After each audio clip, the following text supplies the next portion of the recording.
Bismillahirrahmanirrahim. Assalamualaikum warahmatullahi wabarakatuh. Bismillah, alhamdulillah, la haula wa la quwata illa billah. Allahumma salli wa sallim wa barik ala sayyidina Muhammad ibn Abdillah wa ala alihi wa ashabihi wa man tabi'ahum bi isanin ila yaumil qiyamah. Yang terhormat Bapak Dr. Muhammad Gufron MA, yang kami hormati teman-teman Pasca Sarjana IAIN Salatiga 2020. Di sini kami akan mencoba mempresentasikan tugas kami dengan tema Tawarikhul Mutun dalam mata kuliah Metodologi Studi Al-Quran dan Hadis. Langsung saja kami akan mencoba membahas apa itu Tawarihul Mutun. Tawarihul Mutun merupakan bentuk idhofah dari dua kata, yaitu tawarih dan mutun. Tawarih adalah bentuk jamak dari kata tarikh, artinya sejarah atau pengetahuan masa lampau. Sementara mutun ialah salah satu dari bentuk jamak kata matan, artinya punggung jalan atau tanah, artinya yang keras dan tinggi. Tetapi kalau di dalam istilah hadis, yaitu sabda Nabi yang disebut setelah sanad, dalam kurung buka, isinya hadis. Ya. Dalam hal ini, Hasbi As-Siddiqi mengatakan, ilmu tarikhul mutun wa ilmu ya'rifu bihi tarikhu waradul hadits syarif, yang artinya ilmu yang dengannya diketahui sejarah datang hadis yang mulia. Dari pernyataan Hasbi di atas dapat kita pahami bahwa tawarikh al-mutun atau tawarikhul mutun adalah ilmu yang mempelajari tentang sejarah diriwayatkannya hadis oleh Rasulullah. Dalam hal ini Hasbi As-Siddiqi berkomentar bahwanya ilmu tawarikh al-mutun atau tawarikhul mutun ini seimbang dengan ilmu asbabul wurud hadis. Ya. Nah, sebelum kami membahas tentang ciri-cirinya, kami akan memberi paparan pentingnya mempelajari tawarikhul mutun, yaitu sebagai alat bantu mengetahui nas dan mansukh hadis. Terus mengetahui secara detail kapan dan pada momentum apa sebuah matan hadis dikeluarkan. Sebagai sarannya dalam memahami hadis agar terhindar dari kesalahpahaman dalam menangkap maksud suatu hadis. Selanjutnya, alat bantu dalam melacak autentisitas dalam kurung keaslian kebenaran hadis. Yang terakhir, memperkaya hasanah keilmuan Islam khususnya tentang sejarah. Jadi secara otomatis karena ini mempelajari tentang sejarah tawarikhul mutun, otomatis dengan mempelajari tawarikhul mutun ini menambah hasanah kita tentang sejarah. Lanjut. Nah, ulama yang dianggap promotor dalam ilmu tawarikhul mutun adalah Al-Imam Sirajuddin Abu Hasan Imam Ibnu Salaf Al-Bulqani dalam kitabnya Mahasinul Istilah. Nah, ciri-ciri tawarikhul mutun. Yang pertama, dengan terdapat kata awaluma kana kada. Yang kedua, dengan ditemukannya kata qabla atau qabliyah. Yang ketiga, dengan ditemukannya kata ba'da atau ba'diyah. Yang keempat, dengan terdapat perkataan akhirul amrain. Yang terakhir, terdapat kata-kata yang menunjukkan waktu bidikri sanati wa syahri wa ghairi dalik, yang menjelaskan atau menuturkan tentang waktu, tahun, bulan, dan lain sebagainya.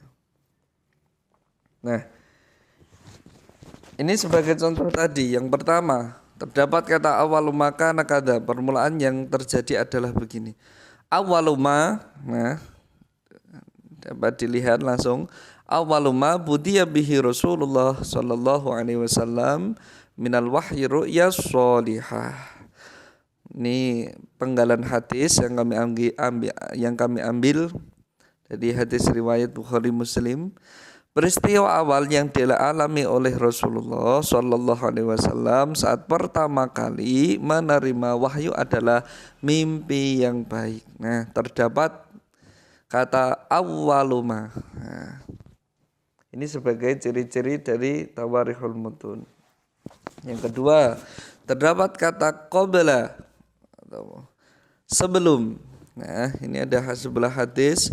Haddatsana Abdul Wahhab Ibnu Abdul Majid Tsaqafi an Khalid anil Hakami an Abdullah bin Alaik an Abdullah bin Ukaim qala kataba ilaina Rasulullah sallallahu alaihi wasallam qabla wafatihi bi syahri alla tantafi'u minal maitati bi ihab bi wala aswabin. Saya akan lebih perjelas. Telah menceritakan kepada kami Abdul Wahhab bin Abdul Majid Tsaqafi dari Khalid dari Al-Hakam dari Abdullah bin Ukaim, ia berkata, Rasulullah sallallahu alaihi wasallam telah menulis surat kepada kami sebulan sebelum. Nah, ini sebulan sebelum wafatnya, yang isinya janganlah kalian mengambil manfaat dari bangkai yang belum disamak juga dan juga tulang. Nah, terdapat kata qabla yang kami lingkari merah ini. Ya. Lanjut. Terdapat kata ba'da atau ba'dah atau sesudah. Annahu ru'yan Nabi sallallahu alaihi wasallam yamsahu 'alal khuffah. Faqila lahu aqabla nuzuli suratil Ma'idah am ba'daha faqala ma aslamtu illa ba'da nuzuli suratil Ma'idah. Sungguhnya Jarir telah melihat Muhammad sallallahu alaihi wasallam mengusap atas khuffah. Maka seseorang bertanya, apakah sebelum turun surah Al-Maidah ataukah sesudahnya? Maka Jarir menjawab, aku tidak memeluk agama Islam melainkan sesudah turun surah Al-Maidah. Ya, terdapat kata ba'da. Lanjut. Terdapat kata akhirul amrain. Kana akhirul amrain min Rasulillah sallallahu alaihi wasallam tarkal wudu mimma massatin nar. Sesungguhnya keputusan terakhir dari dua perkara. Nah, kana akhirul amrain yang bersumber dari Rasulullah sallallahu alaihi wasallam adalah tidak adanya wudu terhadap segala sesuatu yang disentuh api atau dimasak atau dibakar. Diriwayatkan perawi yang 4 dan Ibnu Hibban. Lanjut. Bidzikri sanati wa syahri wa ghairi dalik. Terdapat kata yang menjelaskan tahun atau bulan dan lain sebagainya. Karena Rasulullah sallallahu alaihi wasallam seperti hadis di bawah ini, ya tawaddau li kulli salatin falamma kana yaumal fathi shallat sholawati biwudu'i wahidin. Artinya Rasulullah sallallahu alaihi wasallam berwudu untuk tiap-tiap sholat. Tatkala pada tahun kemenangan Yaumul Fath, beliau menjalankan beberapa sholat dengan satu kali wudu. Terdapat kata yang menuturkan sanah atau sanah tahun atau bulan dan lain sebagainya. Ya.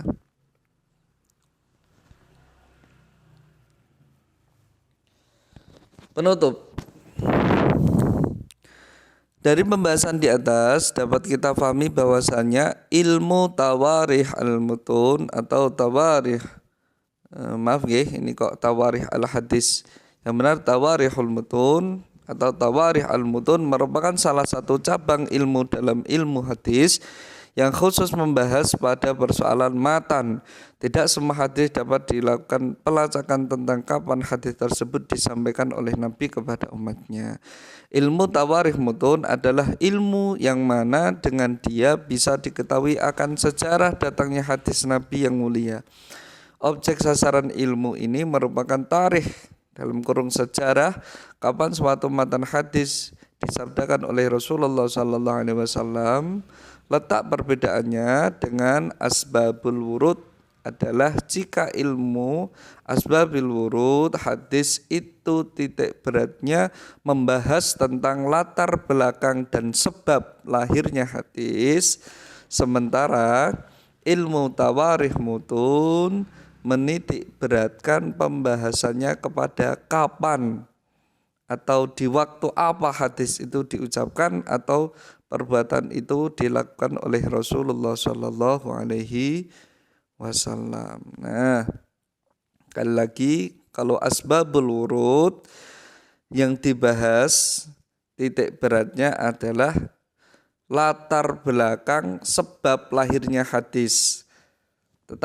Sementara kalau tawarikhul mutun itu titik beratnya adalah tentang kapan atau di waktu apa hadis itu diucapkan atau perbuatan itu dilakukan oleh Rasulullah Sallallahu Alaihi Wasallam. Nah, demikianlah tadi pemaparan materi dari kami.